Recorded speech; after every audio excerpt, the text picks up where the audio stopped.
ॐ अष्टलक्ष्मी स्तोत्रमा सुमनसवन्दित सुन्दरि माधवी चन्द्रसहोदरि हेममये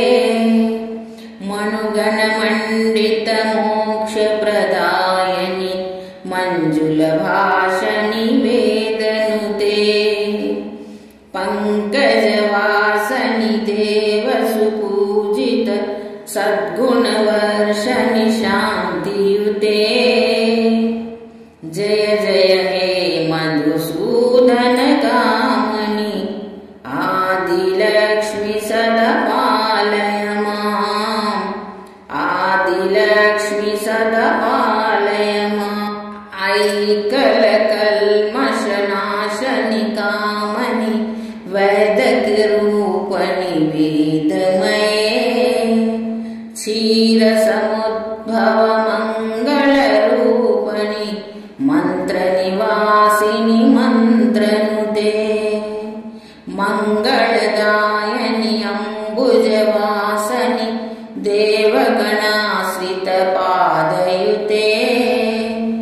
जय जय हे मधुसूदनकामनि धान्यलक्ष्मी सदा पालय माम् धान्यलक्ष्मी सदा पालय माम् जय वरवर्णिनि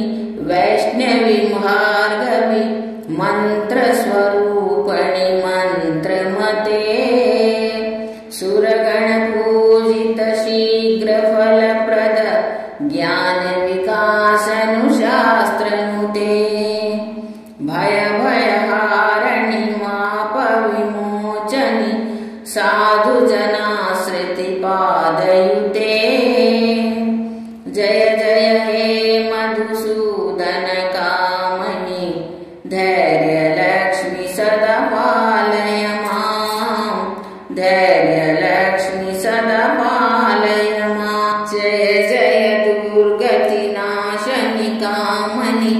सर्वफलप्रद शास्त्रमये रथगजतुरङ्गपददादि समावृत परिजनमण्डितलोकनुते हरिहर ब्रह्म सुपूजित सेवित तापनिवारणि पादयुते जय जय हे मधुसूदनकामनि गजलक्ष्मी सदा पालय माम् गजलक्ष्मी सदा पालय माम् ऐखगवाहनि मोहनि चक्रणि रागविवर्धनि ज्ञानमये गुणगणवर्धि लोकहितैषणि स्वरप्रसप्रभूषित गाननुते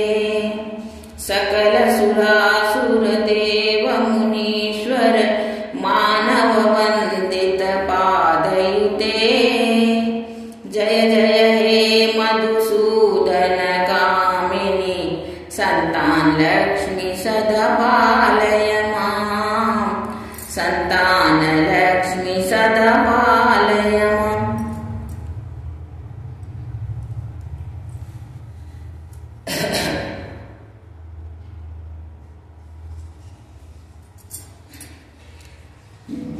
जय कमलासिनि सद्गतिदायनि ज्ञानविकासनि गानमये अनुदिनमर्चित कुङ्कुमधूसर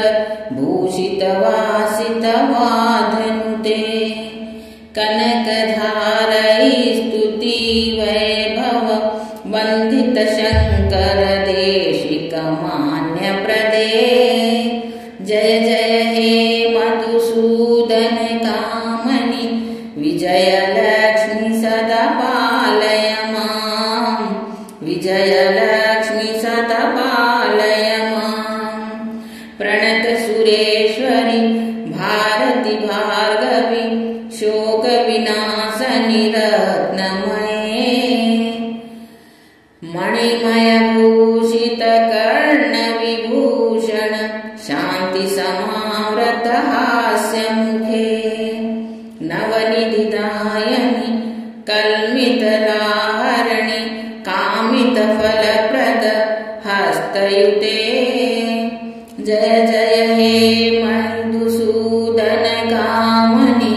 विद्यालक्ष्मी सदा पालय मां विद्यालक्ष्मी सदा पालय मां घुम घुम घुम घुम घुम घुम घुम घुम शङ्खनिदान सुवाधनुते वेद पुराणेतिहास सुपूजित वैदिक मार्ग प्रदर्शयुते जय जय हे मधुसूदन कामनि धनलक्ष्मी सदा पालय मां धनलक्ष्मी सदा पालय मां धनलक्ष्मी